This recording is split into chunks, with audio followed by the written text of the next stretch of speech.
Yo, it's your boy UNKASA. I'm here with Mikey T, the movie star. Report card ready, yo. You already know what it is.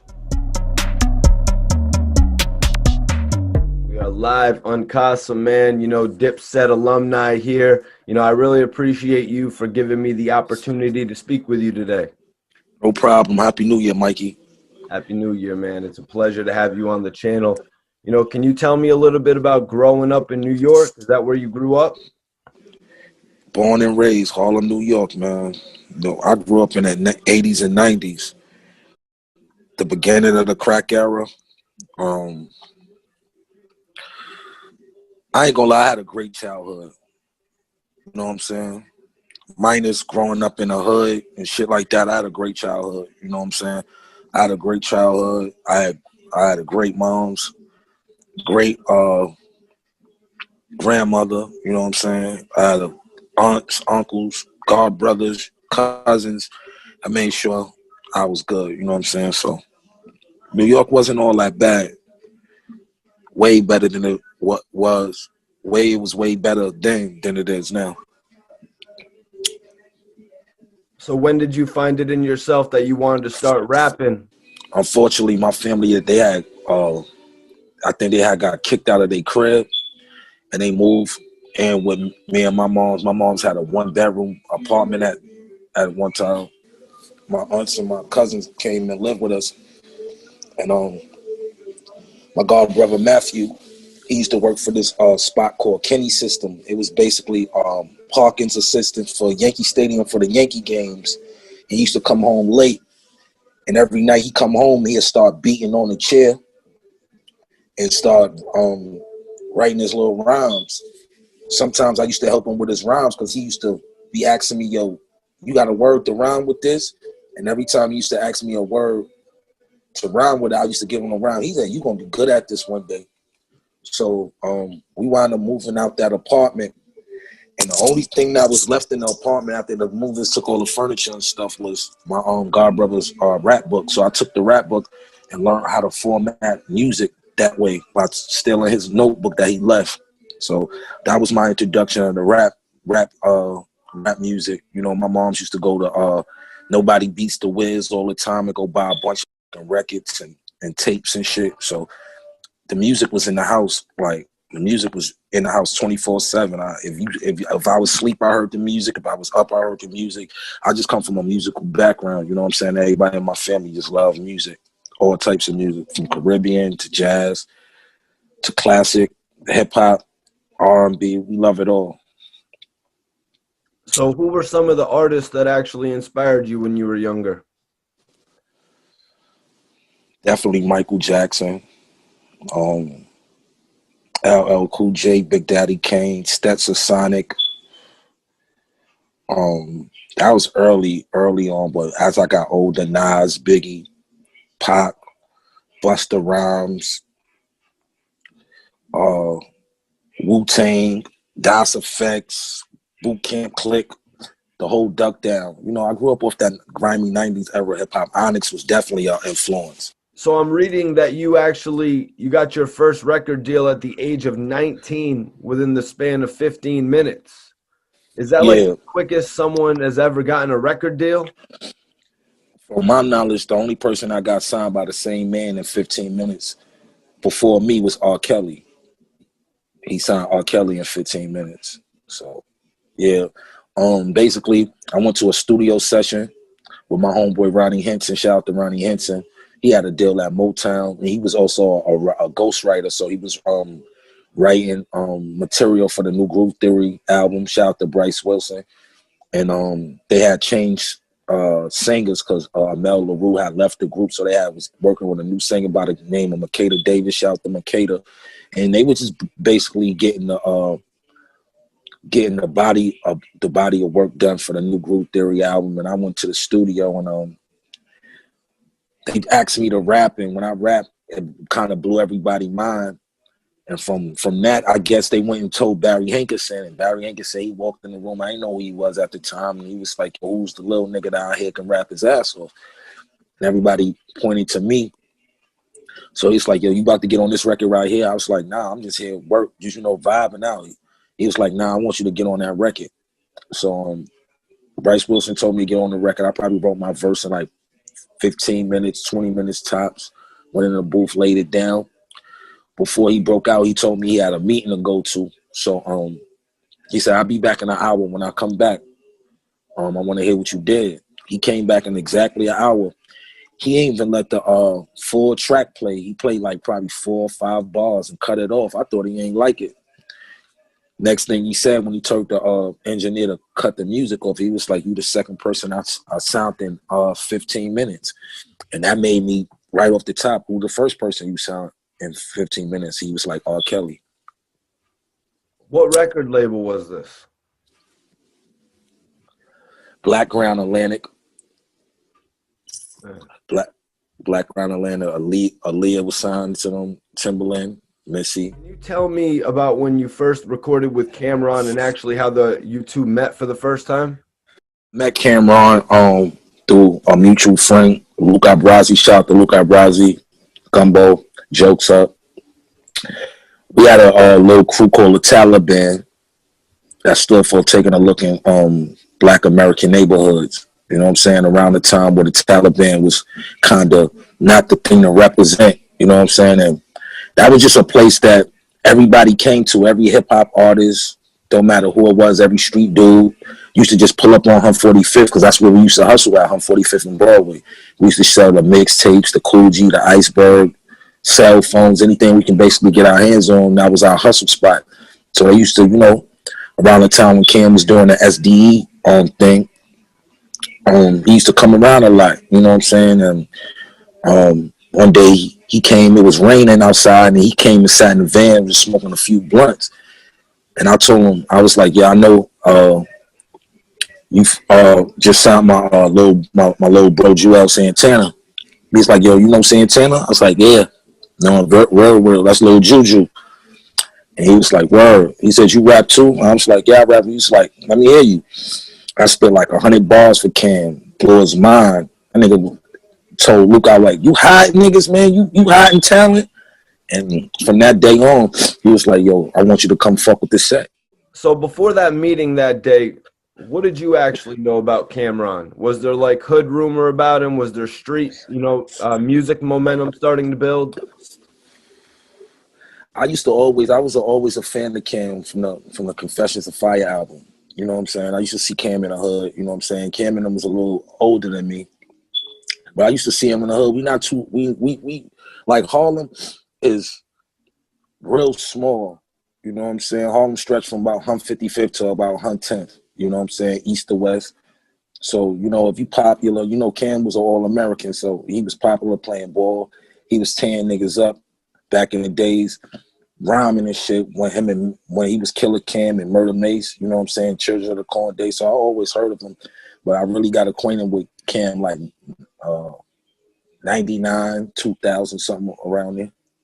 That's what's up, man. So following that day where you were actually able to spit for him, like you said, 100 bars, after that moment, what type of a relationship did you two take on? Cam always embraced me, you know what I'm saying? Out of me and Juelz was always friends, but out of the whole set, like the members, Cam and Juelz really embraced me, you know what I'm saying? It was always embracement coming from Cam. He always tried to put me in a position to display my talent. Cam, he paid me to write for a few of his artists too, you know what I'm saying? So I always salute Cam for what he did for me, you know what I'm saying? He put me on a platinum album, you know what I'm saying?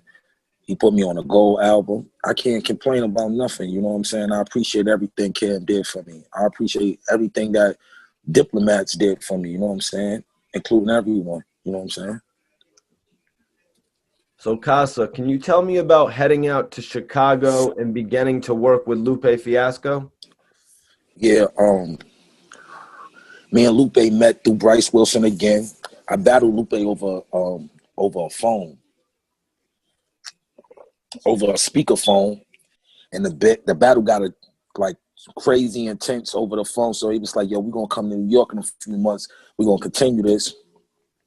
Actually, the day of the first annual BET Awards, Because I remember watching that with him when Jay came out with the bucket and they did 8 to the Izzo and all that.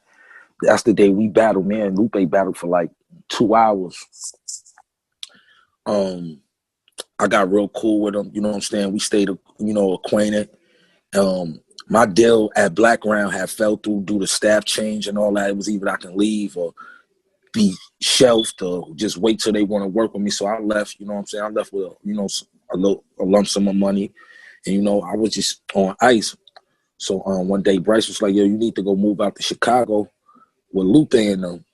They got a whole label situation. Chili fuck with you. You need to go out there, free Chili. Shout out to everybody that was down with First and 15. Chili, Lupe, Dan Ryan, my man Bugs. He worked with Kanye right now. He did a lot of ghost producing for Kanye.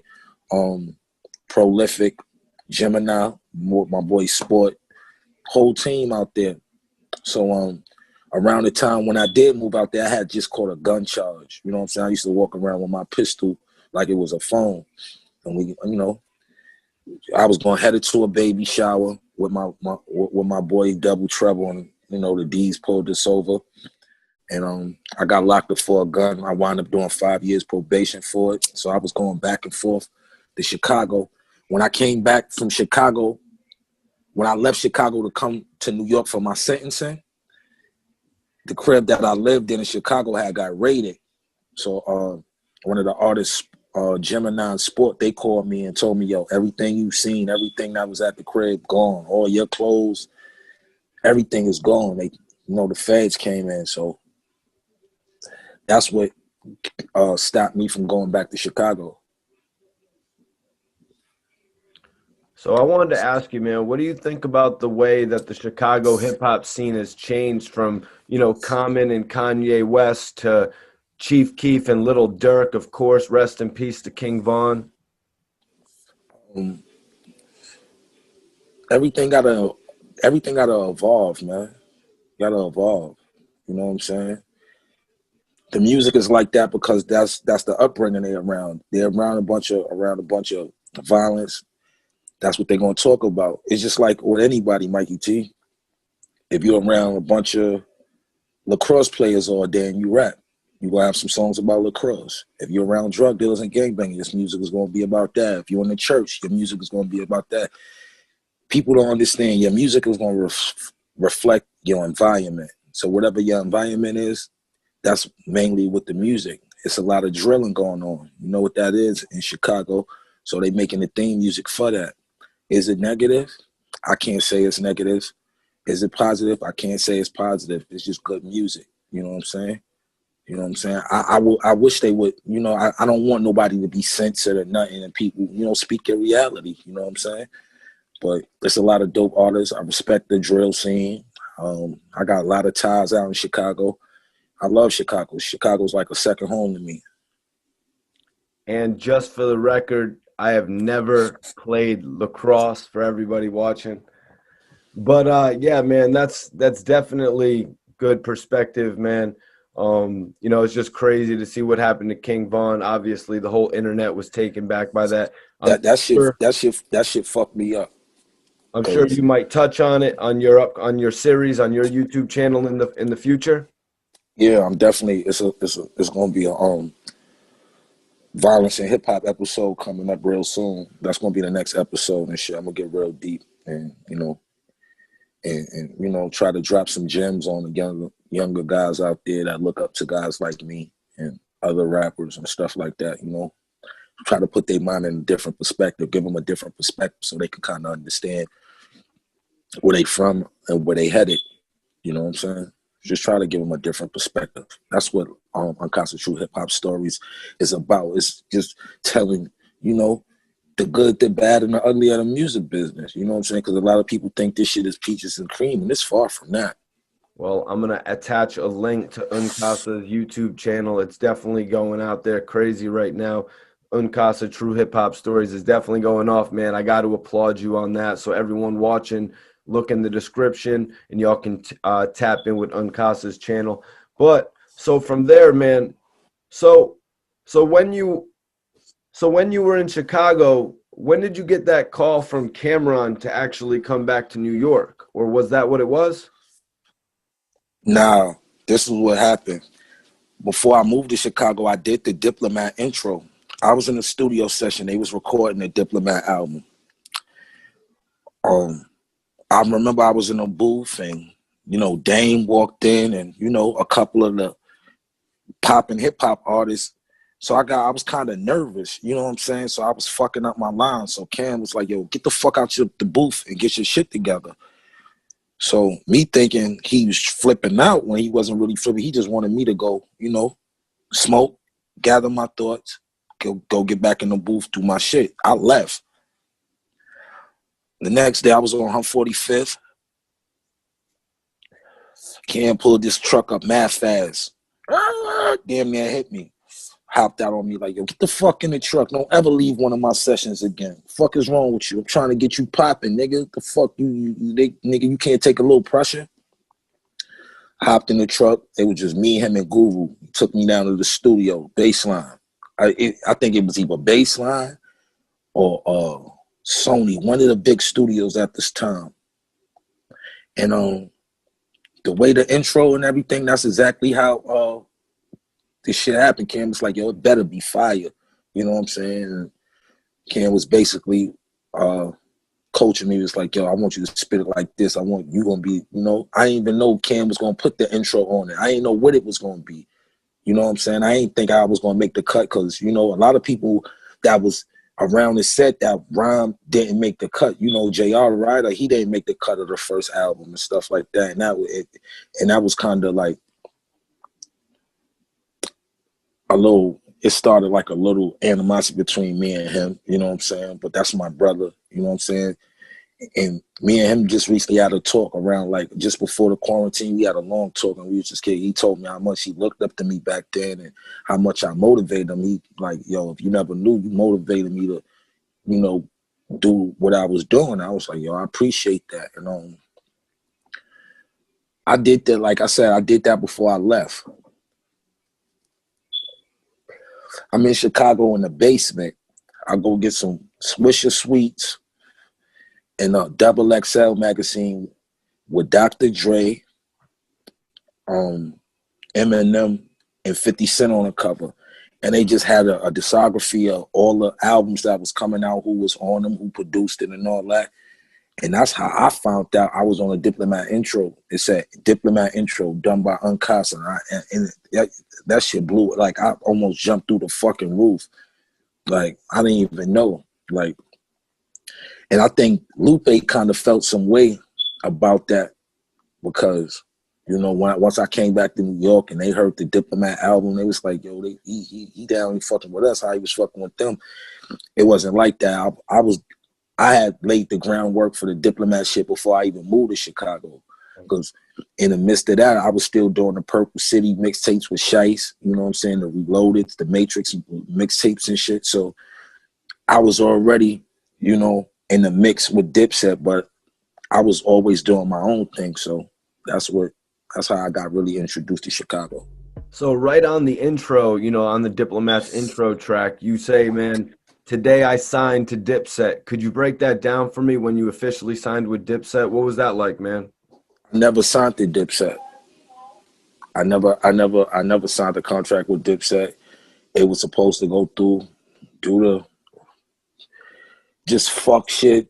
It ain't go down. You know what I'm saying? I never got to sign with Dipset. I wound up structuring and help founding Purple City. You know what I'm saying? Me, Ag, and Chase is the founders of Purple City, the record label.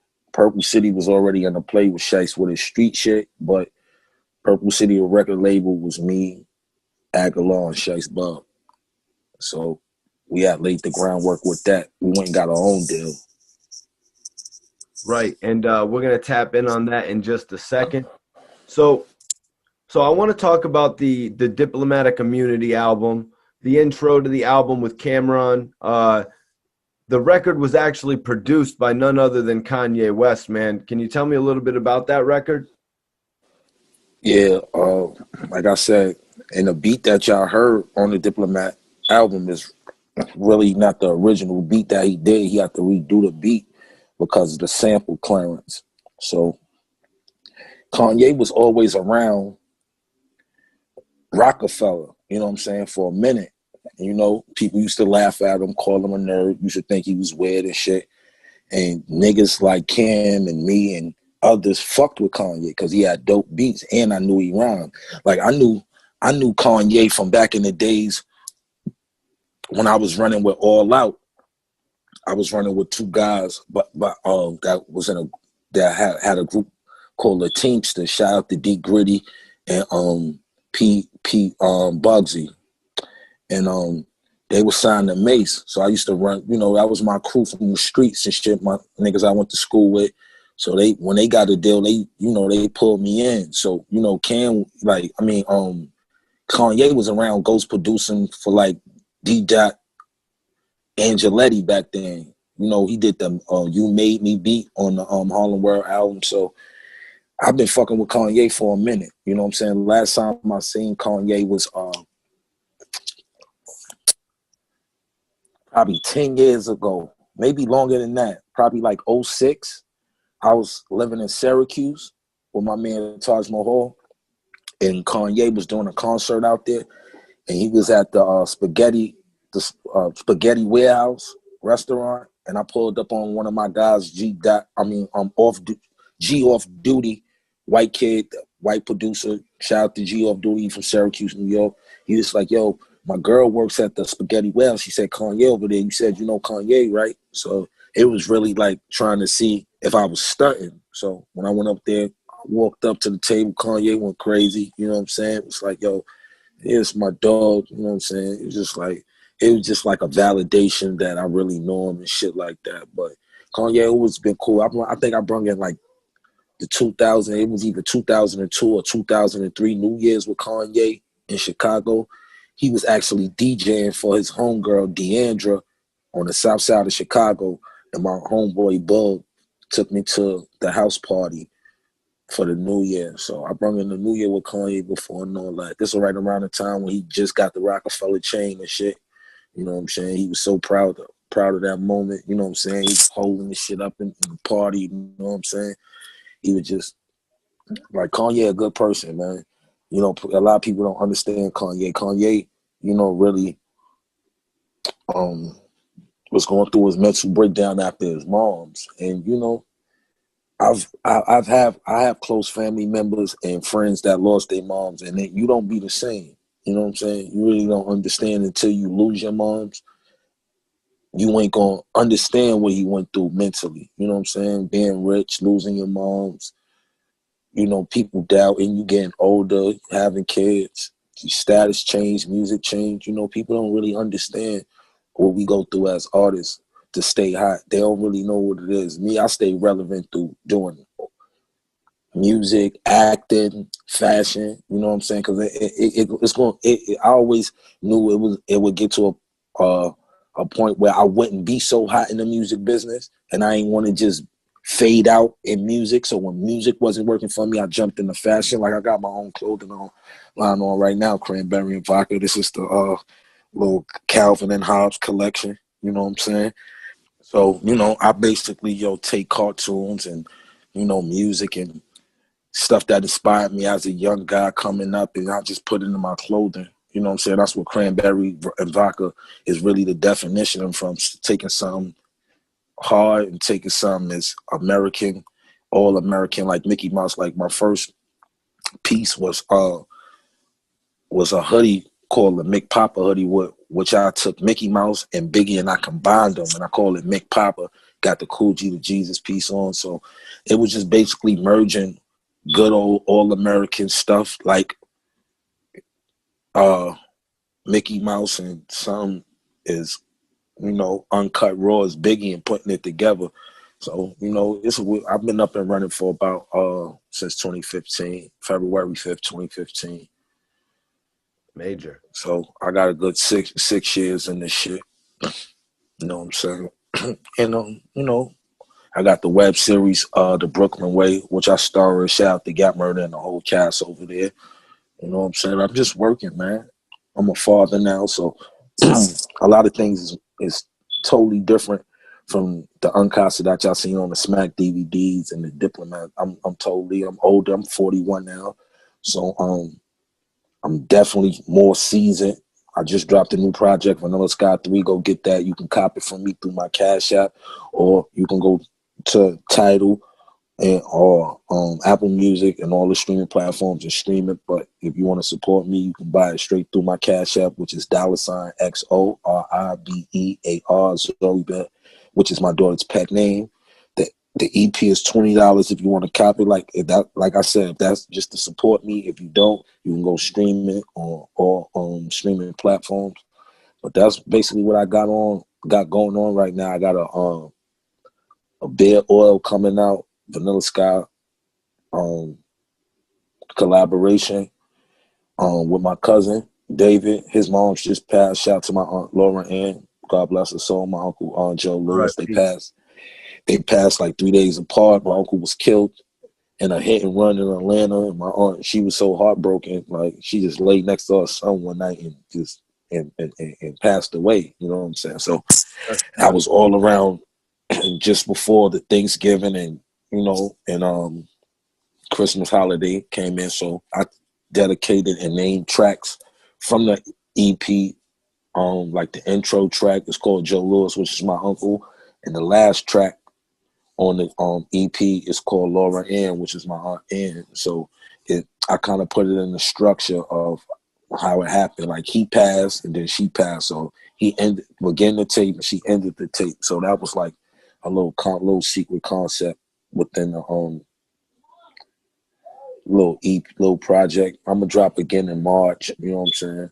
It's gonna be this project gonna be a little more melodic, more catering to what's going on now today. Just to just to give a different flavor from what UNKASA usually be doing. You know what I'm saying? But that's what I got going on right now, Mikey. Just working. Did you ever get to have a relationship with Stack Bundles? Yeah, me and Stack Bundles had a great relationship. Let me tell you some shit. When Stacks moved back from Chicago to New York, I took Stacks' room. And me and Stacks both was signed at First and 15, but at different times. I don't really think he really could adapt to the going back and forth to Chicago.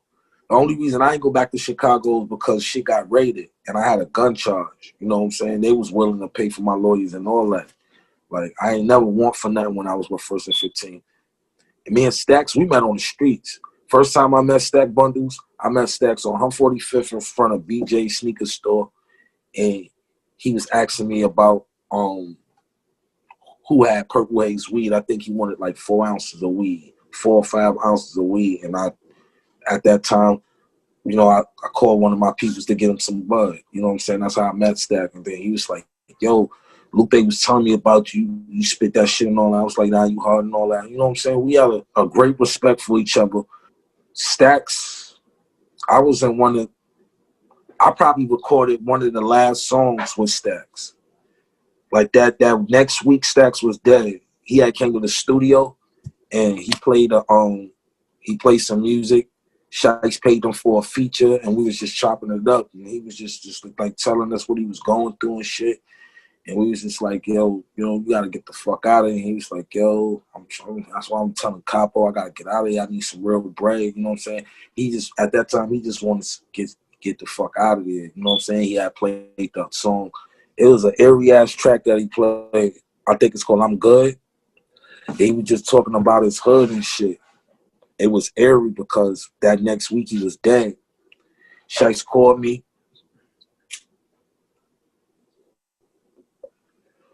I remember it like it was yesterday because at the time, my mom's had all white furniture.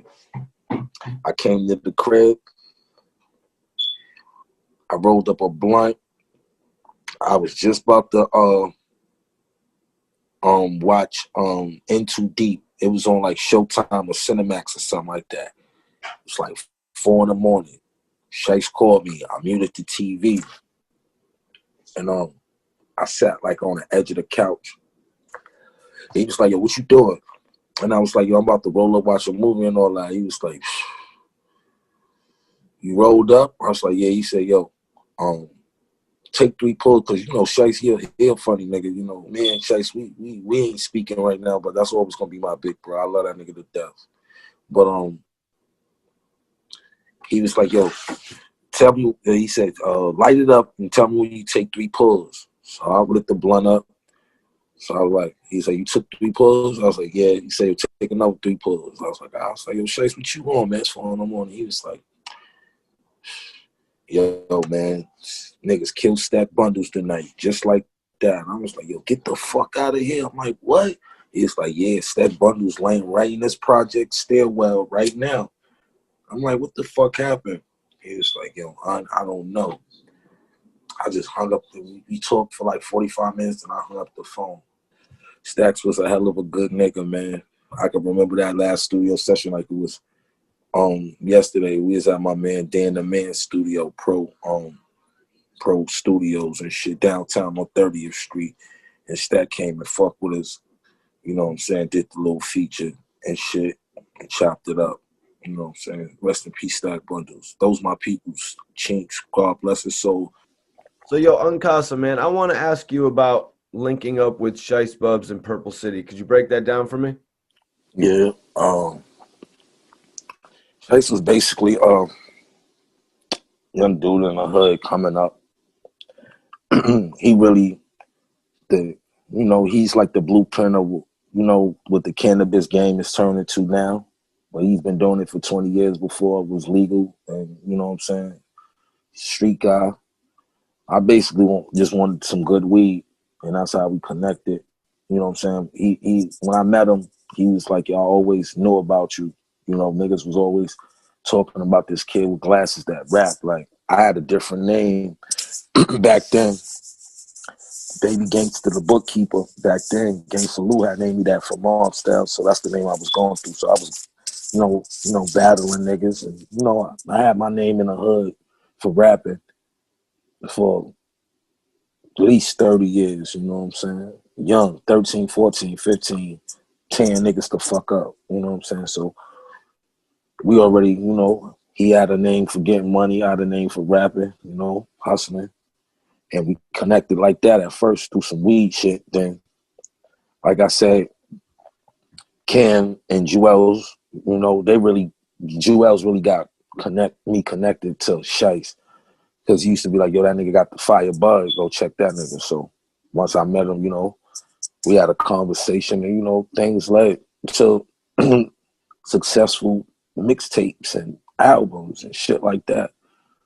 I remember Shice and Luch did a mixtape called Taliban versus Purple City, and it was basically all the artists that Shice had on his roster, and Taliban was just me, JR, Hell Rel, guys of that nature, A Mafia. So we were putting out the mixtapes. We got a buzz on that. Around the time we was gonna drop Taliban versus Purple City Part 2, the bully and the hustler, Luca Brasi got incarcerated for like a year or so. So as Luca was incarcerated, me and Shice, began to kick it every day and build a barn. So he was like, yo, man, we might as well do this label shit and, get this shit popping. So we basically weeded out all the niggas that wasn't going to fit in the criteria what was Shice's vision at this time. And, gathered a bunch of artists. A lot of people didn't survive the roster, but, Purple City was tearing the mixtapes scene up. You know what I'm saying? I was connected with a lot of different entities too. The Senate, shout out to Tigers and Halls, the Diplomat stint was like gold. Like, you can put the Diplomat logo on something and that shit was gonna sell. You know what I'm saying? Anything that was affiliated, and that's what the labels was going on too. You know what I'm saying? That's how we got the deal with Baby Grand with Chuck Wilson. Because they wanted, if you couldn't get Cam or, Juelz or Jim, you wanted anything that was closer to them. And what was hot at the time was Purple City. So that's basically how shit was going back then, Mikey. You know what I'm saying? Everybody out for themselves. You know what I'm saying? Me and Shice put some shit together. Help a lot of guys that couldn't get that viral moment. We gave it to them. You know what I'm saying? Through the mixtapes, anything that we dropped, that shit, their numbers. You know what I'm saying? So, you know, we help a lot of guys come in the game. You know, do they thing. Right, like you were saying you didn't actually sign to Cameron, but you used the affiliation to get a situation with Baby Grand. Yeah, because it was like at the time when Cam when Cam was signing, like JR and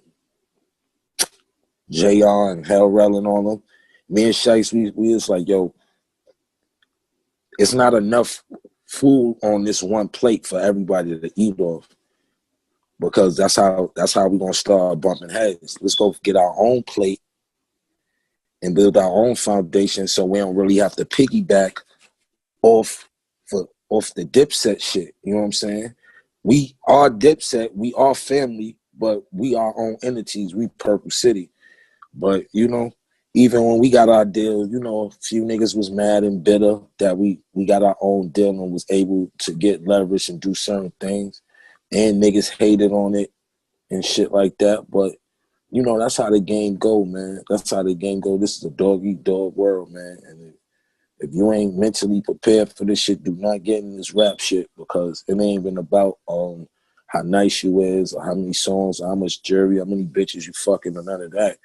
This shit is the numbers game nowadays, you know what I'm saying? That's why, you know, you see so many artists come and go, you know what I'm saying? They don't stick around because, you know, these labels that these niggas are signing to, you know, they just looking for the hit. And once you can't make no hits no more, you know, you good as garbage. So they throw you to the side. But that's why I try to tell the artists, evolve with the times, you know what I'm saying? Try to always put your twist on anything that's coming out or whatever the new wave, you know.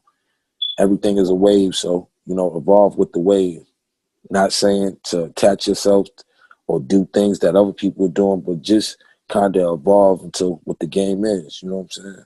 And that's where a lot of people don't know how to evolve into the hip-hop game now. It's totally different from when I came in, you know what I'm saying? I seen this shit, like I said, I'm 41, so I've seen a few generations and a few different eras of this hip-hop shit. These young kids, they definitely getting more money than we did, you know what I'm saying? They saying a bunch of money quick, too, you know what I'm saying? That's what's driving them so crazy because you go from hustling or probably robbing and stealing to get money to you got $2, $3, $4 million to play with, you know what I'm saying? And you don't have no guidance. You ain't got really no OGs around you to guide you in the right way. So that's just a road of destruction. That's what's going to happen. What the fuck?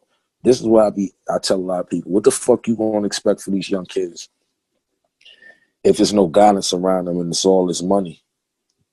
Because you'll have a 42-year-old man calling an 18, 19-year-old kid big homie or big bro just because of the leverage and the money he had. You know what I'm saying? Like I can be a young nigga that got more money than you and you looking at me like the big homie because you can't do it.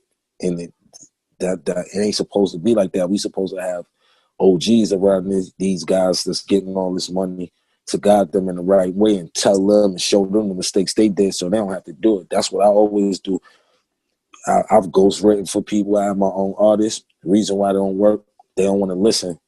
And then when they bump their head and run into a wall, that's when I never even played a I told you so road. I just be like, you know what I'm saying? You choose the lane you want to roll. It's a wide road. You can go in the fast lane, you go in the slow lane, you go in the steady lane.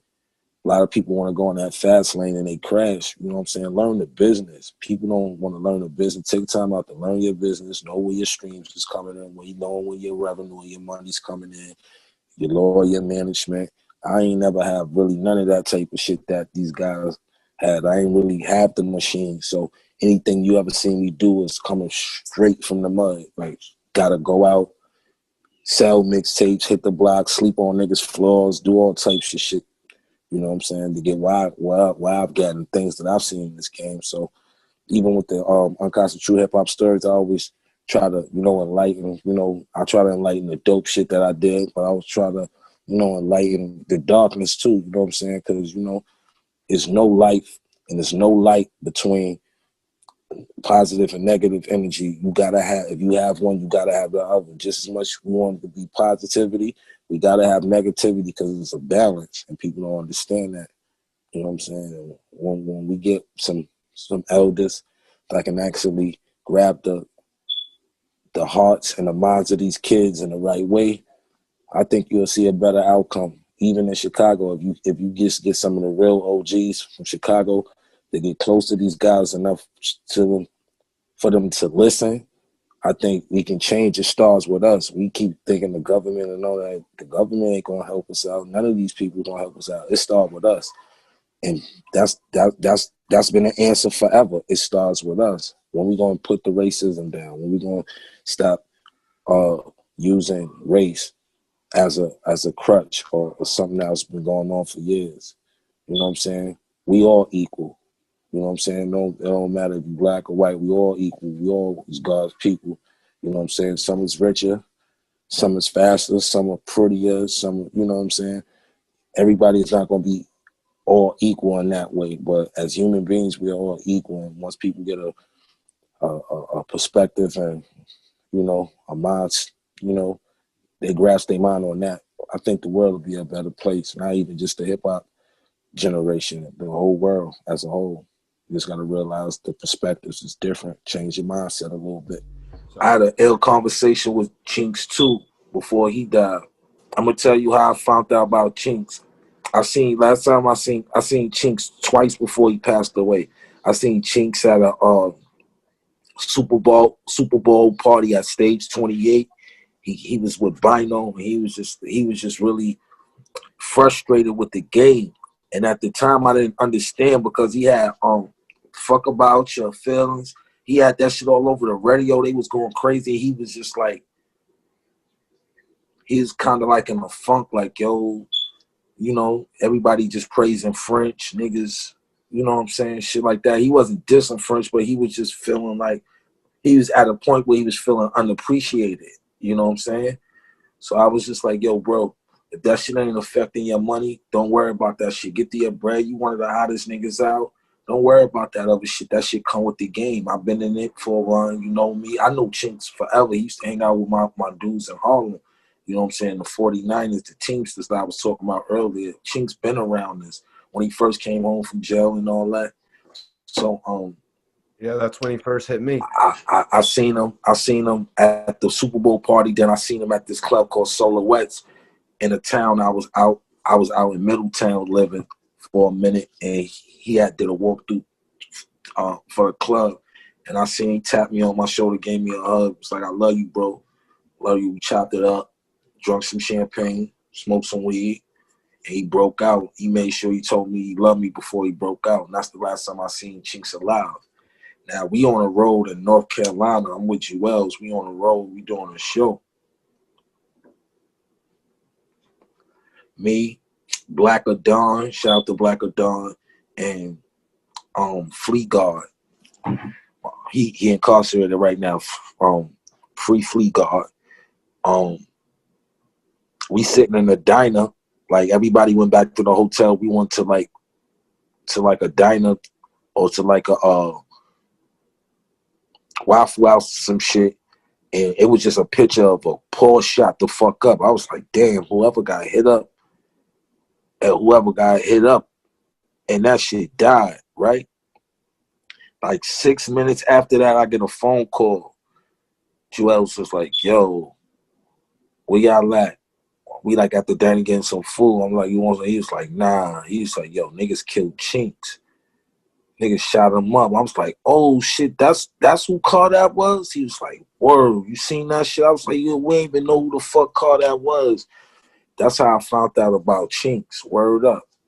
So Juelz actually hit you and told you about Chinks. Yeah, because we was on the road and we was at a restaurant. Like I said, everybody after this show, they went back to the hotel. We was hungry, so we went to go get some food. And we got the call from Juelz, and we went back. It was just quiet. We just started listening to mad Chinks music. Like, yo, damn, on the way back, because we was all in the Sprinter. You know what I'm saying? And we was just like, that's fucked up. The guy that was with him, shout out to Yemen. My boy Ak with the Glock that was in a car with him. I went to go see him in the hospital when he got shot up. And at the time, Coke Boys and Dipset wasn't even fucking with each other. Me and Zeke went to go see him because when I came, he said, yo, Zeke just came to see me. He said, yo, Frenchie, nobody came to see me. He said, y'all, that's crazy how Dipset niggas came to see me and Frenchie ain't come see me. That's what Yemen told us. Word. I remember that shit like it was yesterday. He had tubes all in him, holes all in his stomach and shit. He was just in a bed. I went to go see him because I've been fucking with Yemen for years. You know what I'm saying? He got a few stores in my neighborhood. You know what I'm saying? So he used to run around in his little Benz and shit that was wrapped like a Gucci. It had like the red and green stripe on it. We used to call him Gucci Ak and all that. So I went to go see him in the hospital all the way in Queens. And to this day, he always, you know, showed me love because of that. You know what I'm saying? So. Do you have any music that you're working on? I know you told me you had the Vanilla Sky 3 project that I just dropped. Yeah, I just dropped Vanilla Sky 3 on Christmas Day. Go get it. Like I said, you can go stream it.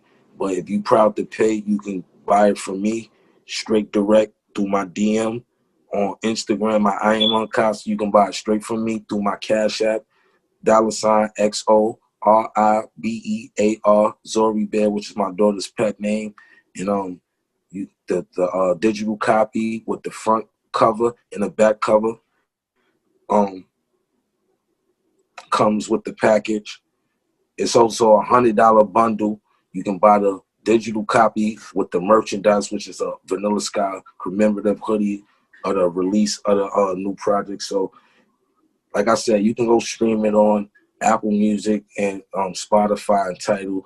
But if you want to support me and what I got going on, you can go buy it digitally for $20 through my Cash App. $XORIBEAR. That's Zori Bear.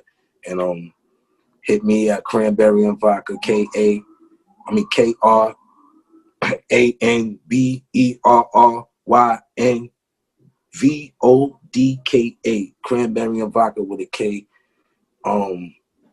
That's my merch page. You can check that out. You can get the merch from that page. The website come in the top of spring 2021. In the meantime, you can get the merch through my DM and my Instagram. So that's what I got going on right now. Episode 2 of season 3 of the Brooklyn Way will be out January 12th. So y'all tune in for that. Big Oil on the way early spring. Collaboration with Big Juice, located out in Atlanta. Shout out to Dave. Rest in peace, Aunt Ann. Rest in peace, Uncle Joe. What else I got coming up? Vanilla Sky 4, top of the spring. That's about it, man. Episode 33 coming soon. UNKASA True Hip Hop Stories, Violence and Hip Hop. Salute, man. Shout out to Mikey T, the movie star. Did you ever get to have a relationship with Max B? Yeah, Max was real, man. Max was always cool. Me and Max never had no problem. Like, Max was cool. Like, when I met Max, talented, he just came home from doing that 8 years or whatever. And he was just a cool dude. He used to be in the studio with me and Juelz. And I just remember, and like, I didn't even know when Max got locked up. I just heard about it. I didn't know what happened with him and Jim. One day I asked Jim, like, yo, what's up with Max? He was like, man, fuck Max. He ungrateful, some shit like that, and brushed me off. Like, and I was just like, damn, what happened? Like, I didn't know. And then, as time went on, you start hearing why he was mad and why I never got into that because I never had a problem with Max. See, that's what people don't know. Dipset didn't have a beef with Max B. Max B had a beef with Jim. That shit was between Jim and Max. It was never between Dipset. He never had beef with Cam. But we all crew. So if you beefing with one, you really beefing with all. So that's when stuff started to trickle down. Like I said on my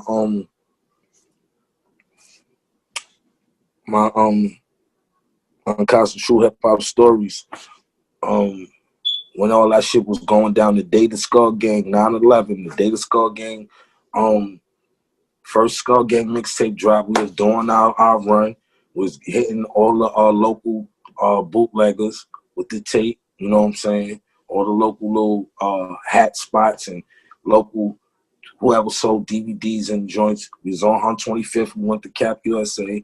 Max was in the store looking at leather jackets. I forgot that everybody was outside the town. Somehow niggas got with that Max was in the store, and it could have ended up bad, but Els wasn't that type of person to abuse his power. If he was, it would have been kind of a fucked up situation for Max, but due to the fact that Els didn't abuse his power and had that respect from the niggas that was around him to like, yo, leave that shit alone. You know what I'm saying? When Juelz came in the store, Slow, Black Dawn, you know, all the no nonsense niggas that was around the set at the time came in the store. Juelz told everybody stand to the side. You know what I'm saying? He asked Max, did he have a problem with him? Max said, nah, when did we ever have a problem? Els told him, like, yo, don't do that because you on this DVD saying this and that. If it's not a problem, let it be. But if it's some smoke, let it be. And man, you can handle this right now. I'll make everybody get out the store. I'll make niggas like the store, and me and you can get rocking. Max was like, yo, I don't got no problem with you, Els.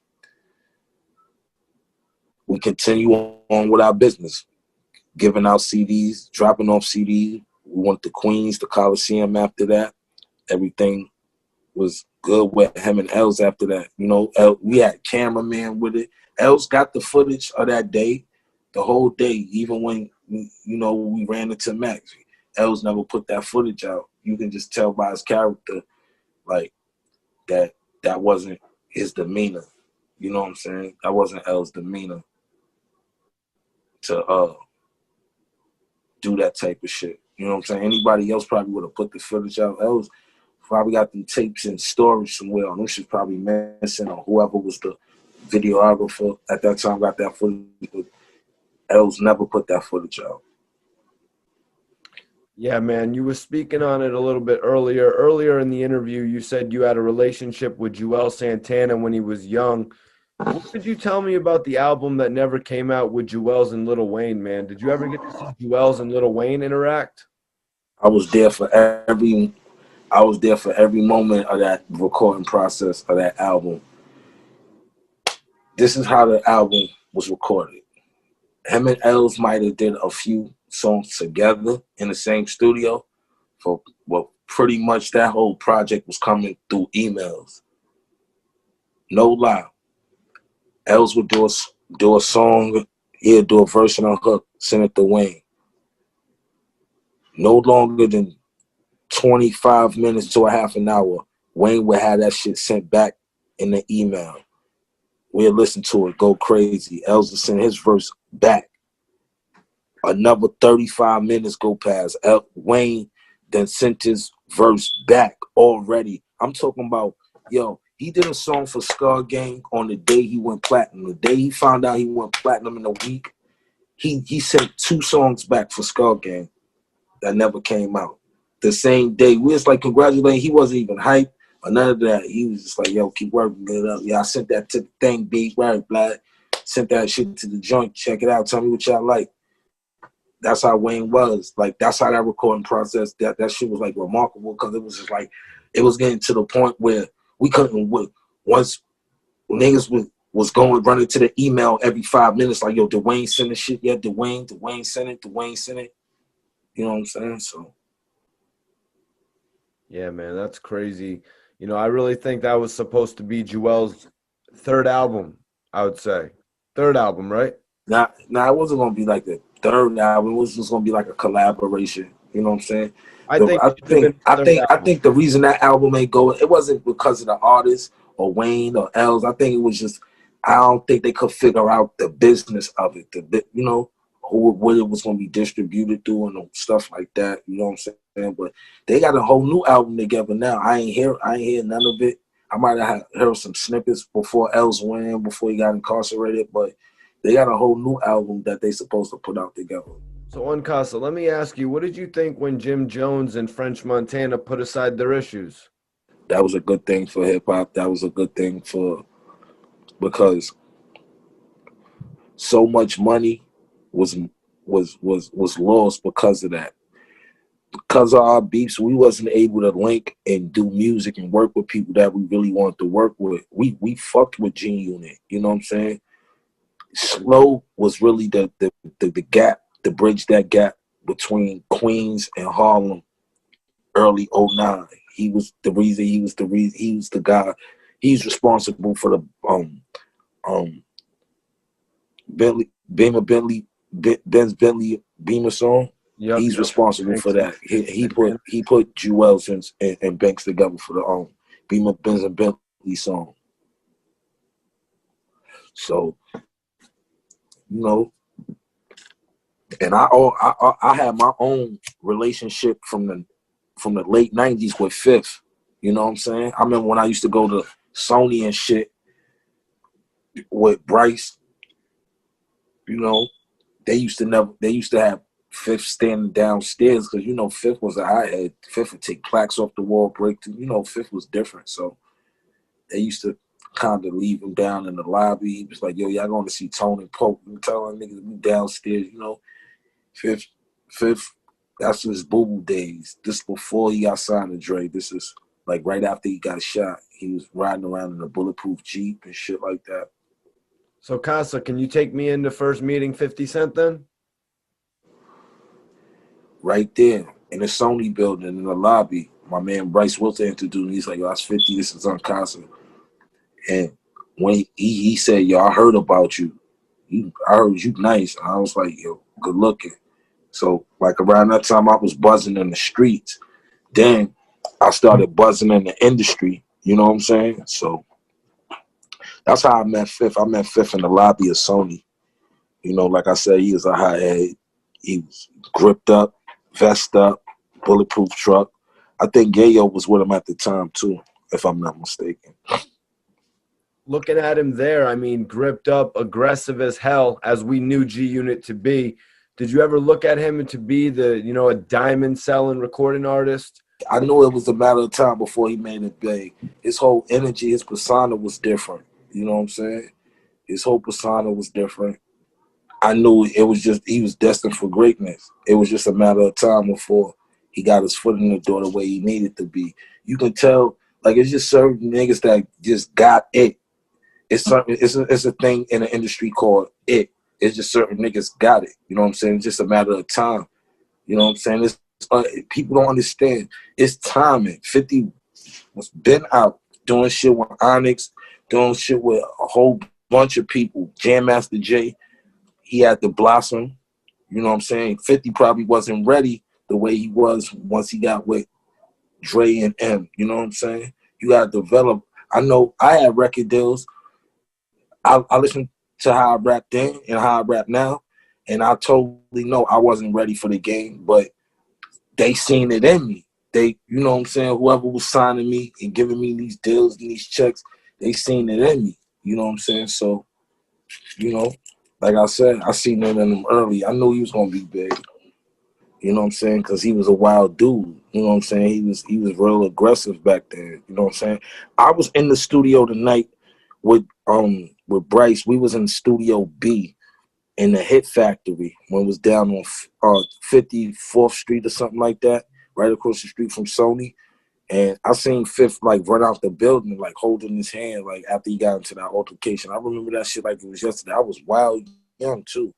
And then I started hearing it on the radio and stuff like that. I was like, yo, like I'm a part of some hip hop history. I was there for a lot of shit. Like last time I seen Fifth was at before our self-destruct movie premiere. And he like jumped over like a barricade and hit me in my motherfucking ribs mad hard too. I'm like, yo, damn, Fifth. He was like, yo, what up? Cause I've been telling Els I knew Fifth and all that and shit. So In the last few years, there's been a few tragedies in New York hip hop, man. I want to ask, why is it such a common occurrence for artists from New York like Pop Smoke, Chinks Drugs? Like, why is it such a common occurrence for these artists to lose their lives? like I said earlier, environment. Just because I'm a hip hop star and I'm popping all over MTV and stuff like that, and I got a bunch of money, don't mean my problems leave. You know what I'm saying? Don't mean the mindset leave. If I give a kid from my block $1 million a day, he's not going to change. You know what's going to change? His address might change, his watch, his clothing, his bitch, his friends. That'll change. The mentality won't. People don't understand. Your money got to determine your mentality. If you're rich, that's exactly how your mentality got to be. As you grow in finances, you got to grow in intelligence. You cannot still be ignorant and your money's up here, because your money's up here but your mentality's down here. What's going to happen? Your money's going to come right under your ignorance, and then what's going to happen? You're going to fall. You're going to crash into a wall. So try to balance shit out and understand perspectives and put the right people around you. Test your people too. Test your people. See if niggas is on point. Test your people. Not saying to put out traps and stuff like that, but test your people to see if these are the right type of people that you need around you. Everybody can't go. You cannot dance to every tune. You know what I'm saying? It might be a favorite song. Sometimes you might have to sit out and just watch and observe the party and what's going on around your atmosphere and just surroundings. You know what I'm saying? I've been through the illest shit. You know what I'm saying? Robberies, home invasions. I've been through some ill shit just because a person might think you got more than what you got and don't know what you're doing. And it looks from a person that has nothing, and for me to have a little bit of something makes I say this. Some people nowadays look at your success as they failure. So just as much as I can be successful, it's a person out there that's taking my success and taking it like making it seem like I think I'm better. No, it's you think I'm better. If you would just observe and do the research to whatever you trying to accomplish in life, you'll be successful at it too. But people will sit there and be mad about your car, and your crib, and your chain, and your watch, and don't know what you went through to obtain these type of things. All this shit, man, this shit don't mean nothing. This is a brand new piece I bought because I felt like I deserve to treat myself. I deserve to live the way I need to want to be. But I'm more laid back now. You know what I'm saying? I'm more observant. I'm more mindful of my surroundings. You know what I'm saying? So I'm not going to go stand on a block to prove that I'm tough. So you know, sometimes people put themselves out there to satisfy other people's egos. Like I don't have to come to my neighborhood and stand on a block with a bunch of jewelry to prove that I'm tough. You know what I'm saying? That shit makes you dumb. You know what I'm saying?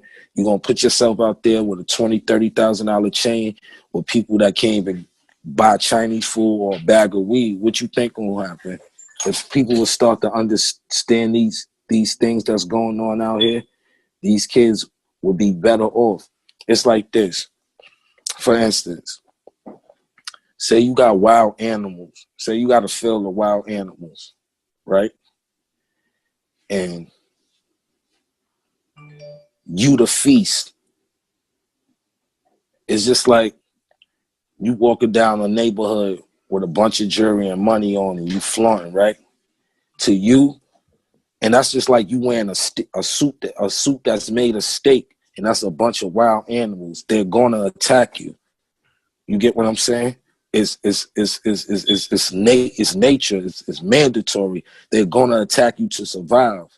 But if you put a little cap on your shit and move the way you need to move, just on to be safe, that's what you need to do. Fuck what the other man think. I don't give a fuck about what the hood think, because at the end of the day, the hood is not gonna bury you. The hood is not gonna give your moms no money.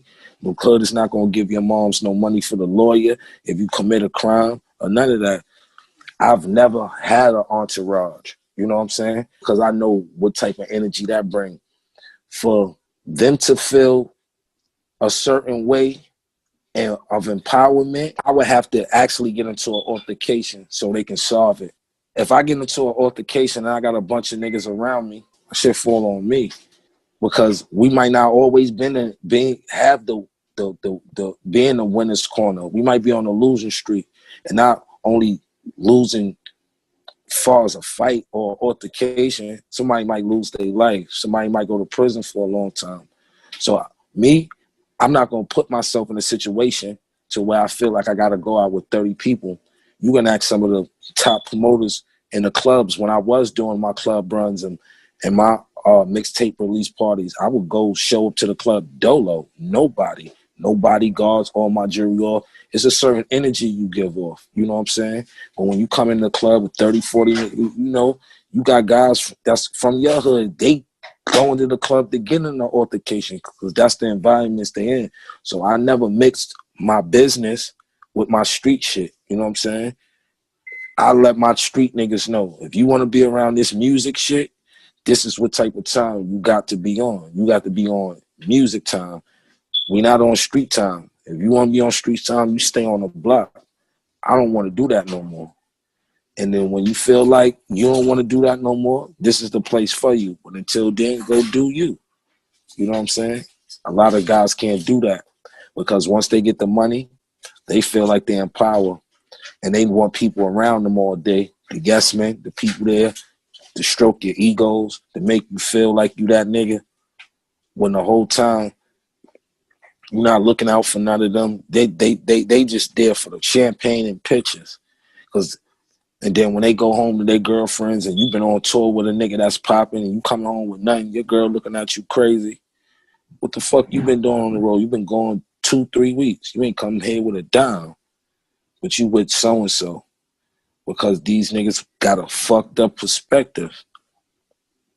You ain't going, when you around a rapper or someone that, find a position for you. Don't even wait for them to put you in a position to eat. Find something that you can benefit off that's going to help them as well as you. If you know producers, get them beats.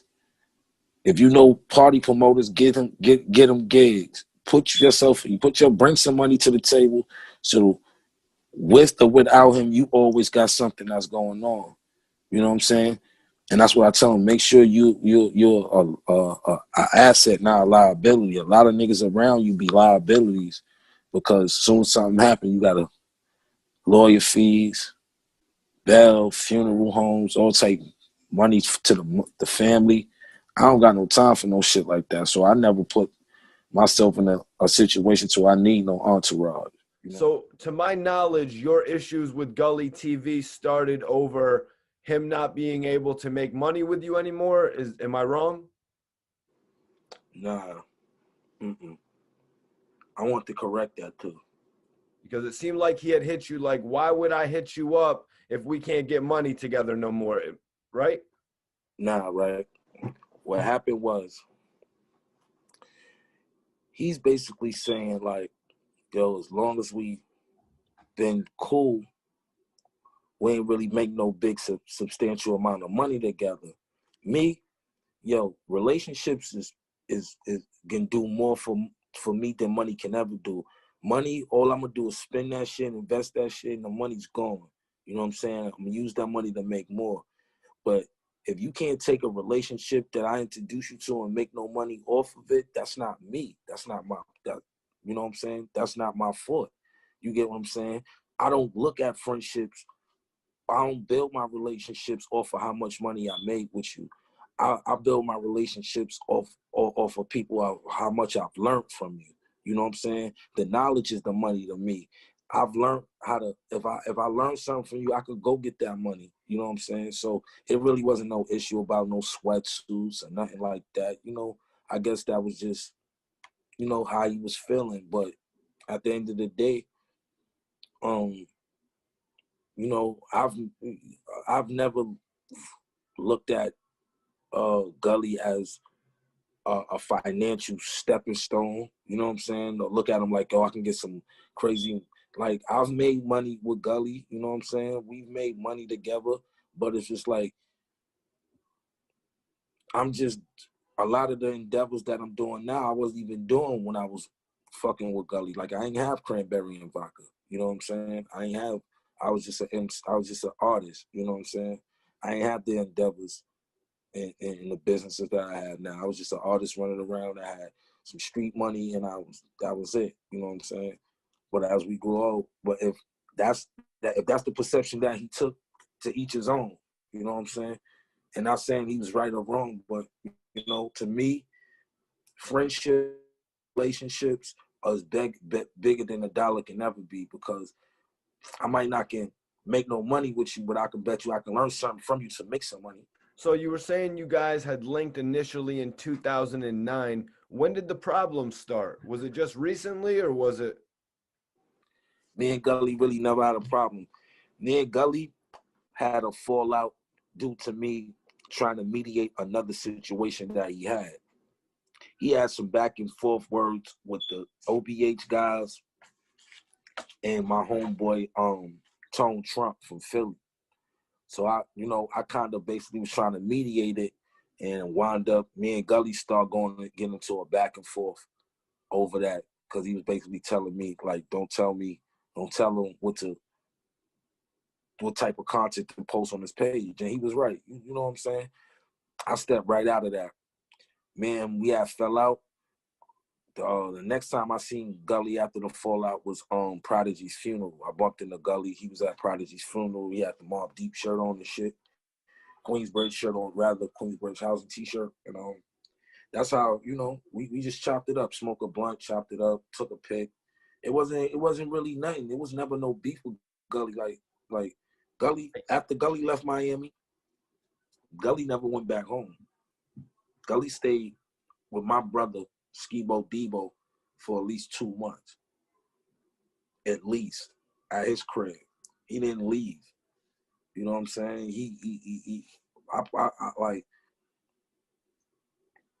I put him around a real one. I'm gonna just say that. You know what I'm saying? You know what I'm saying? He respects Skibo. Skibo respect him. You know, like I said, we had our endeavors. You know what I'm saying? It was never. I've never had no ill willing to Gully. You know what I'm saying? Everybody be like, yo, how you fuck with him? You say, yo, I've been fucking with Gully before he became this Gully TV. You get what I'm saying? So the shit that y'all, you know, depict of him, that's not my character of him, because I met him way before he was even on YouTube. But no, on the real Casa, I wanted to ask you, what were his issues with OBH that you tried to It wasn't really with OBH. It was with OBH, but the thing that I was trying to mediate was him going back and forth with one of my Muslim brothers, Tone Trump. You know, he's real cool, close with my brother Skibo Debo. So we was basically trying to mediate the situation between them. You know what I'm saying? It went haywire. Me and Gully, we said things to each other. You know what I'm saying? But like I said, next time I seen Gully, I wasn't with nobody. I was by myself. Gully's a big dude too. I was by myself. I went to pay my respects to Prodigy. Me and him wound up just chopping it up, taking a picture, smoking a blunt, and we went our separate ways. Me and Gully, Gully slept in my house before. I slept in Gully house before. This is the picture I'm trying to paint for you. Like, Gully, I looked at as a friend, a big bro. You know what I'm saying? Me and Gully shared a lot of things. Gully got a lot of interviews, uncut shit that me and him shared. Yeah, he's still just sitting on. You know what I'm saying? Gully just did an interview the other day. He had on a green, lime green Adidas jacket that I gave him. You know what I'm saying? Like, me and him always bear gifts when we see each other. That's the type of relationship that me and Gully had. Whether it was a book, literature, music, a magazine, a piece of clothing, we always shared that. So that's the relationship me and Gully have with one another. Me and him I don't have no quarrel with Gully TV. You know what I'm saying? Like I said, when I met him, he was doing what he was doing, but he also showed me another side. He was a businessman. You know, he was fit. He was smart. He put me on the books. You know what I'm saying? Every time I met him, every time I seen him, he was giving me a new book. Or something, read this, read that. So the depiction that y'all try to, like, not you, rather, but people try to pick, that's how he is on his platform. You know what I'm saying? Everybody got to sell what they sell. You know what I'm saying? Like I said, once you make a bed, you have to lay in it. So that's, you know, Gully's uncut raw, say what the fuck you want, and he's going off that. You know what I'm saying? So Right. That's why I had to leave it in the past, you know? But Gully really exposed himself in that whole situation, Casa, because Gully TV put up a video basically trying to oust me from OBH, you know what I mean, which I'm not a part of, you know what I mean? I've always branded myself as Mikey T, the movie star, never as a part of a label or anything like that. But let's call a spade, right? Because I'm going to give it to you raw. You, Mikey T, the movie star, right? You get a lot of backlash just because you white. Yeah, it's crazy. You know, right? And we're going to call a spade. You get a lot of backlash because people feel like you're a culture vulture. You trying to exploit black culture, but you're really no different from what anybody else is doing. But you just a Caucasian man that is into hip hop and into the internet and into, you know, hip hop culture. You know what I'm saying? So you get a lot of slack from that. But if you, like, what if you was a guy that, like, did like academic at first, never showed his face? You know what I'm saying? What if you was a black guy? You wouldn't be still getting the same slack. You might be getting some negative. You know, everybody gets it, but you wouldn't be getting what you getting if you had a different skin tone. And that's what people say. And that's the cycle I want to break. It was just like, yo, bro, I've met people that's Caucasian that knew more about hip hop and our culture than some black folks. You get what I'm saying? So it's not really the creed or the color. I just think it's just ignorant people, you know what I'm saying? And they quick to judge what they don't understand. You know what I'm saying? Keep doing your thing, you know what I'm saying? Like I said, I see when you do your controversial thing, you know, controversial shows, but it just, like I said, it's just like once y'all figure out how to really, you know, just still be able to come across the way I want to come across, but put a little 10 on it, I think it'll be better because you're a journalist. You don't need to rub people too much in the wrong way because you want to be out and about with your family too, bro. You know what I'm saying? And you might rub the wrong person that's not from the same walk of life. I don't know what your background is, but 9 times out of 10, the guys that you might rub the wrong way is not from your walk of life. So when they see you, they're gonna handle you the way they would handle a person from their walk of life. You know what I'm saying? You might be from a walk of life. You have a beef with a person. You might say something. You see him. You might want to talk it out or explain. These guys might want to crack your fucking head over impulse just because they feel disrespectful because it's gone viral and it's on a big blog. That's why I always tell these guys, like, if you would get more interviews and more endorsements if the content that if you shift your energy in a different content format to where it's still controversial, but it ain't so rubbing people the wrong way. You don't want to be a journalist that nobody don't want to fuck with. Journalists eat off of content. You don't always want one side. Say you do an interview and you talking about some beef shit, but you only getting one side of the beef. You're not getting both sides because one guy don't want to fuck with you, and this guy just might want to get his clout off and know that you have a platform, he can talk his shit. You got to figure out some way how to meet them in the middle so people will respect you as a journalist, because all y'all doing is journalism, but people don't really understand your angle. You know what I'm saying? They don't. It just because of your skin tone, it makes you like, yo, what the fuck this guy Mikey T talking about?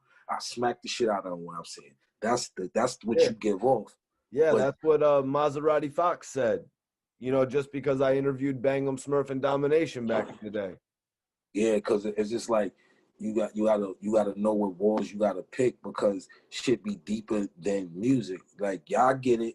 Like these is two rappers. No, these is two street niggas that just so happen to rap. You get it? It's a different from a rap. It's different from a nigga like J. Cole and a nigga like Young King Von. King Von's in the trenches.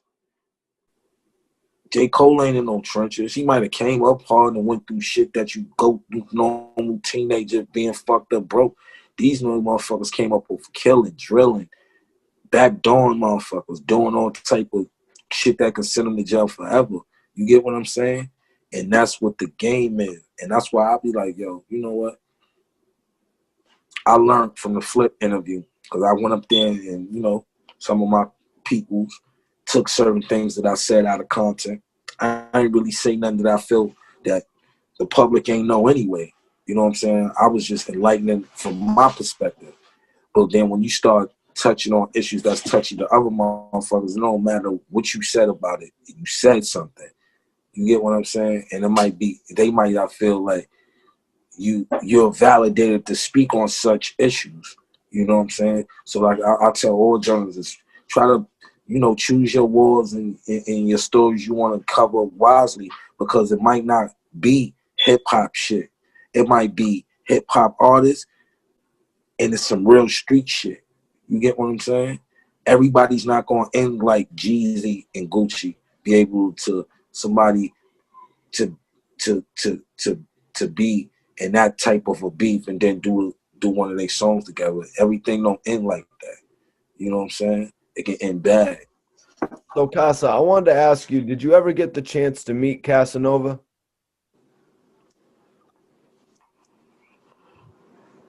I met Casanova on a few occasions.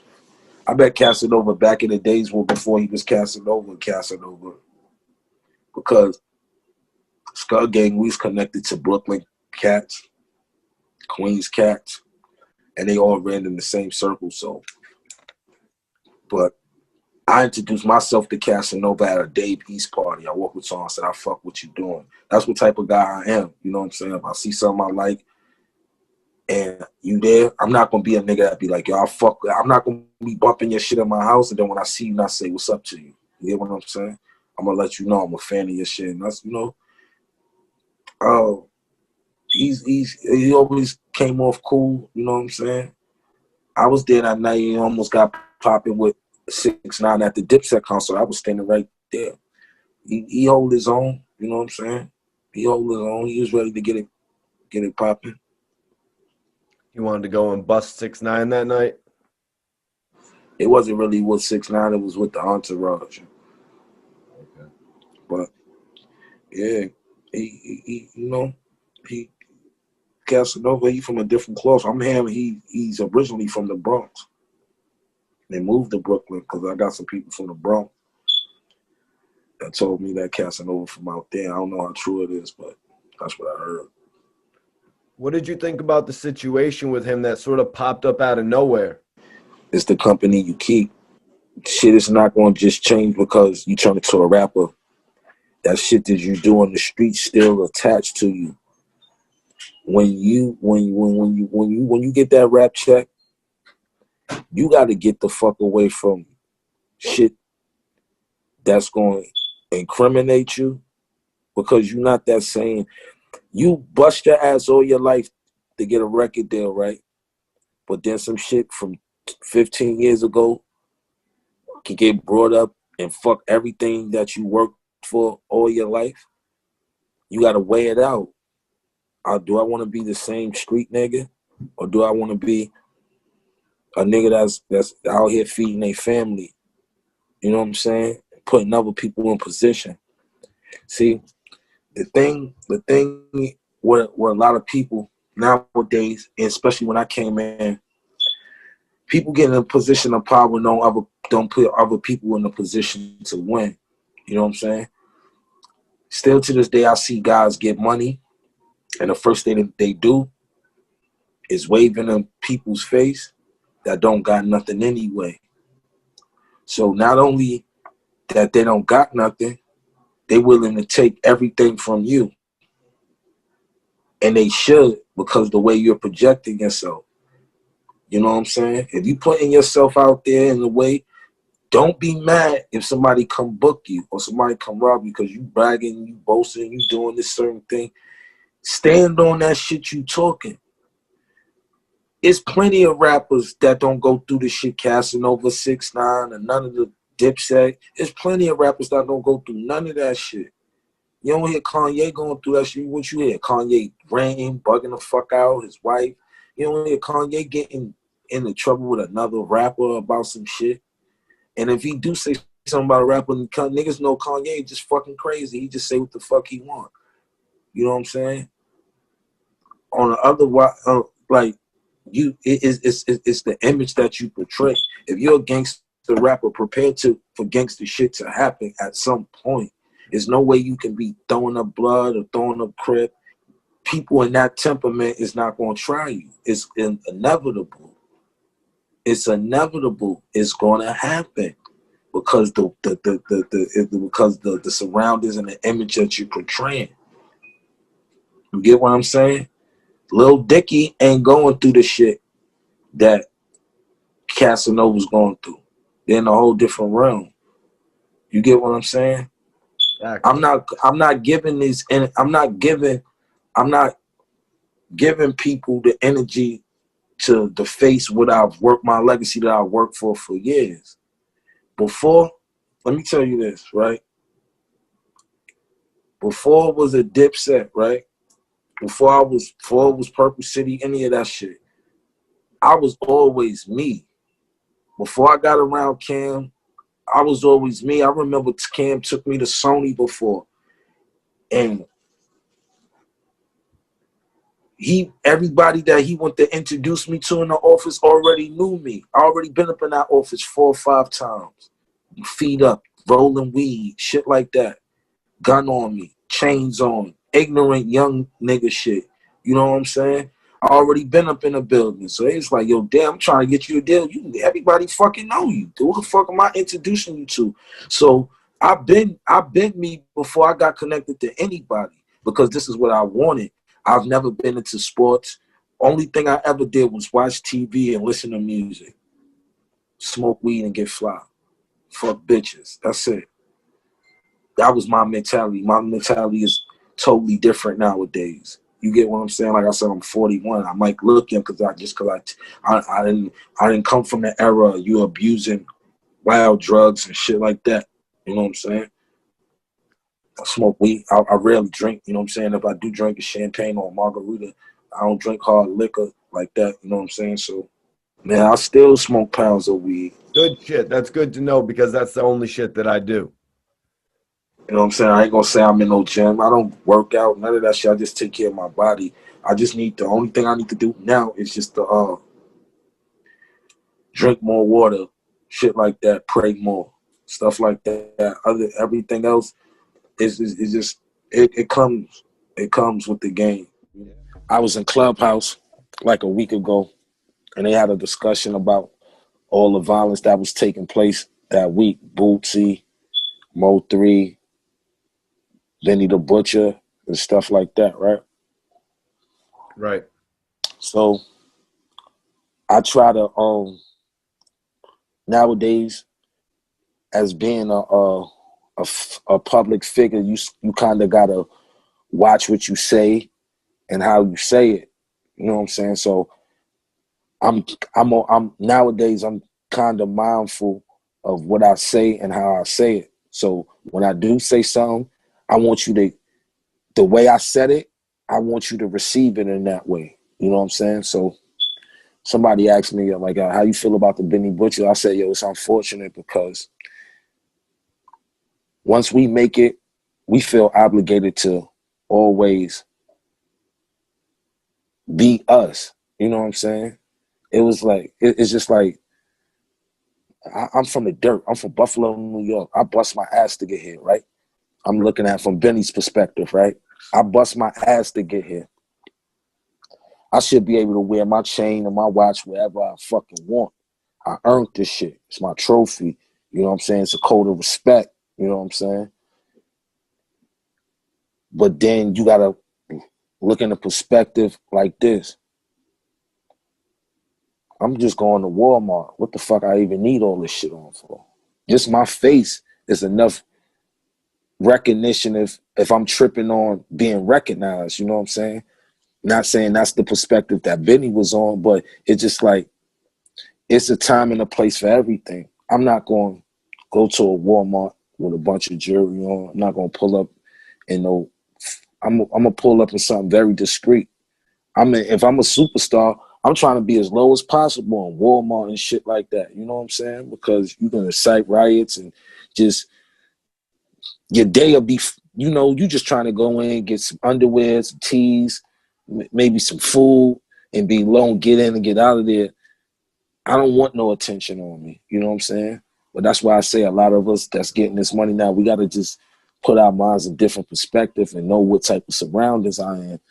Anytime I've ever went out of town, from Atlanta to Miami to Houston, anywhere I went in this planet, LA, I've always touched down with the niggas that's running those streets. You got to be connected with people in the streets.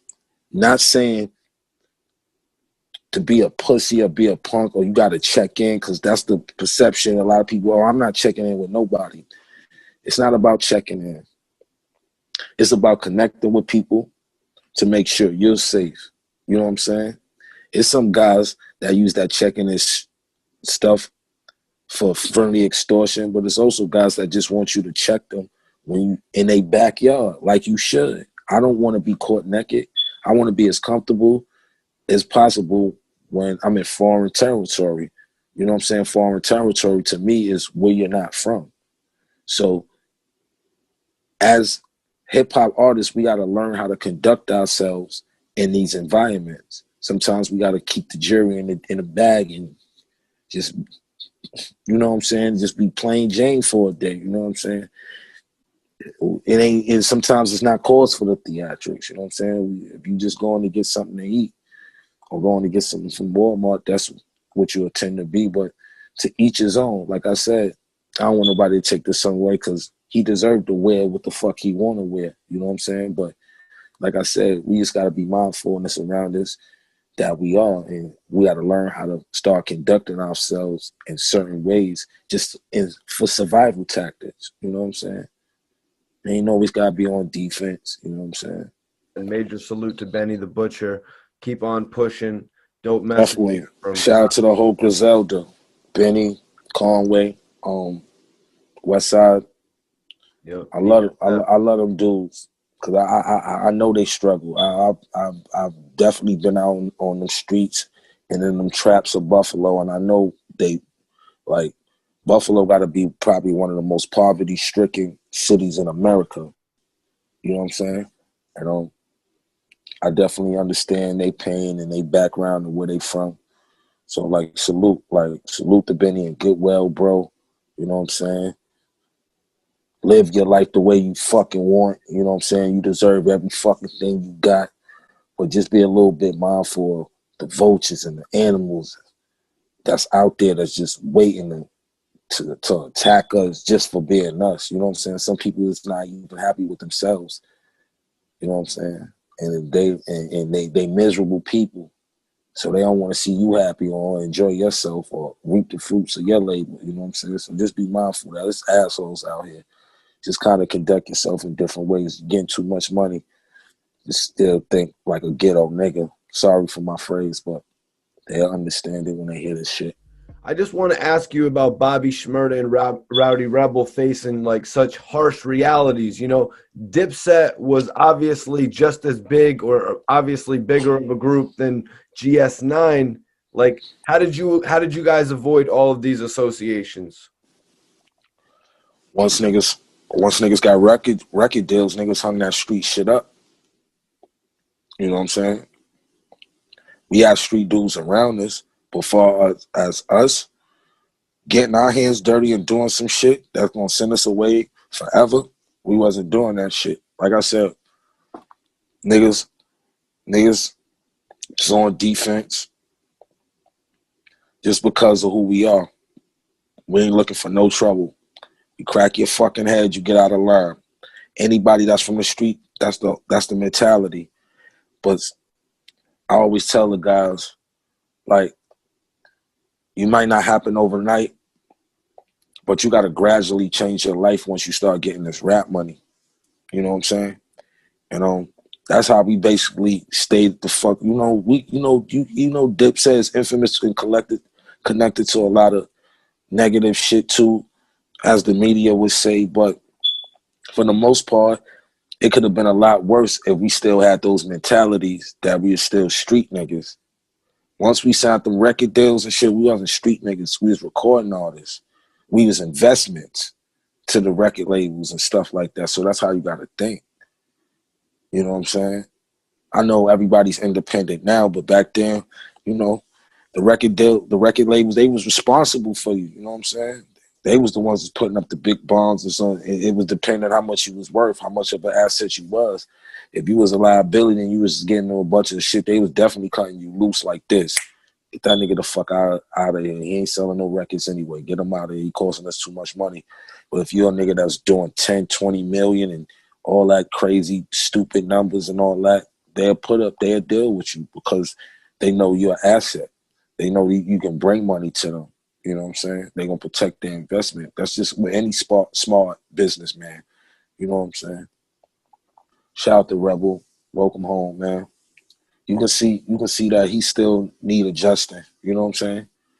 You know what I'm saying? Because, you know, I'm pretty sure he's on papers, probably on parole, so he can't smoke weed. He can't be his normal self. So he got to take adjustment. You got to understand, man. You took a young man away from his family, away from his friends for 6 years.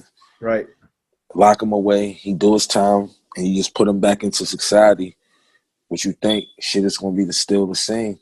I just hope that he got some positive people around him that can guide him and to let him know, like, yo, you don't want to end up back where you just came from. So you're a businessman now. Came home to a lovely home, bunch of jewelry, bunch of money, bunch of love. Not saying you can't catch back because we know you cannot get no time back, but, you know, try to catch up a little bit. You missed 6 years, you know, go out there and bust your ass, get that bag, man. Y'all the money boys. You know what I'm saying? It's nothing but the Smurters, you know what I'm saying? So go with that bag, man, get rich. That, you know, you want to get those motherfucking COs and everything mad and stay out of there.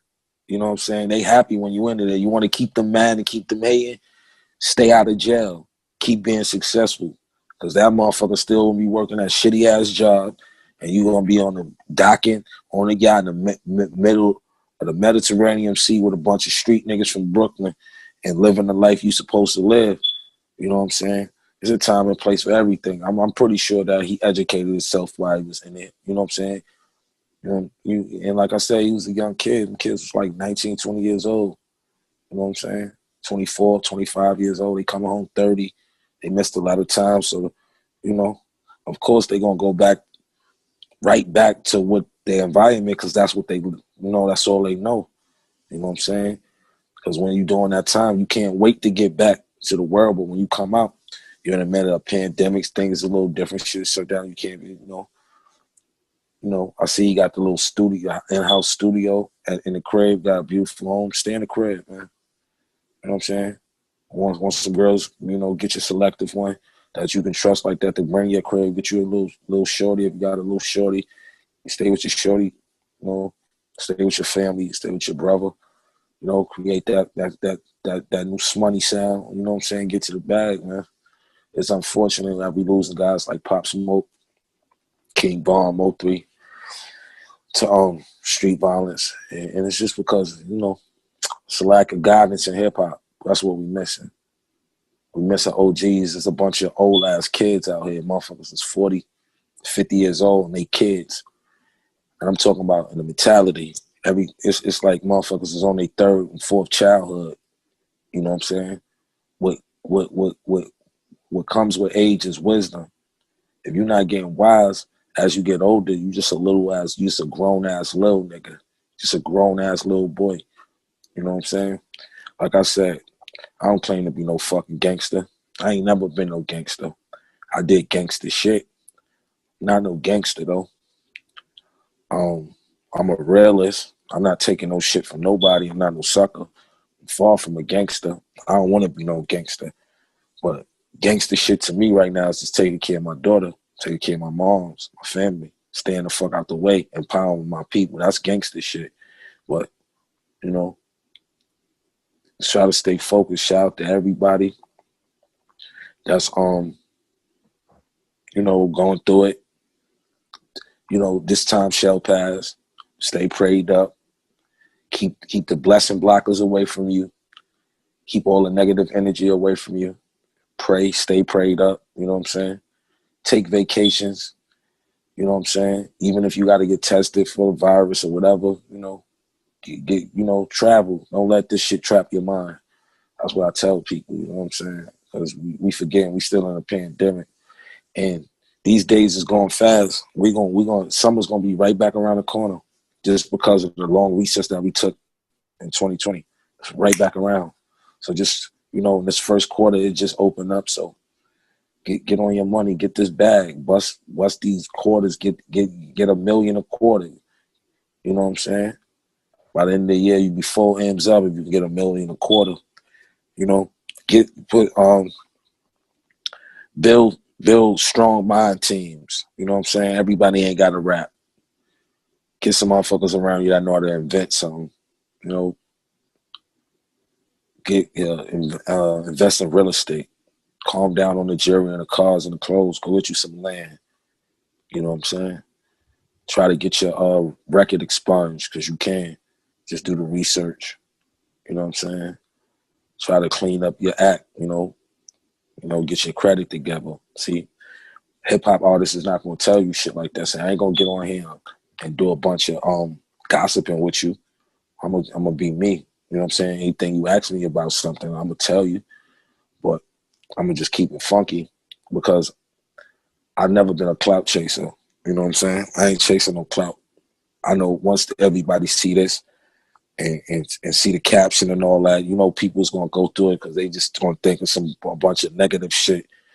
Like, we can't sit here, two human beings, and have an intellectual conversation about hip hop, about life, about other artists, without rubbing people the wrong way. You know what I'm saying?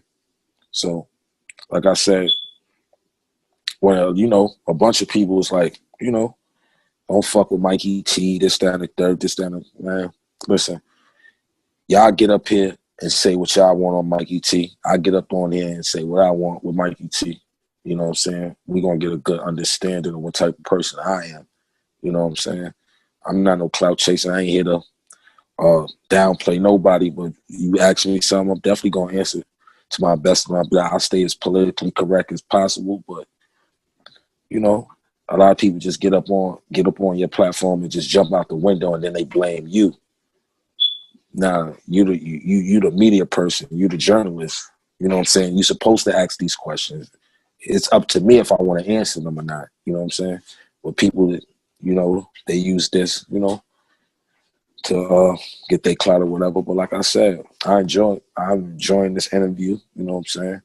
This is definitely gonna be a different perspective, of a Mikey T interview. You know what I'm saying? People is gonna Definitely, it's definitely a great interview. I'm gonna agree with you there.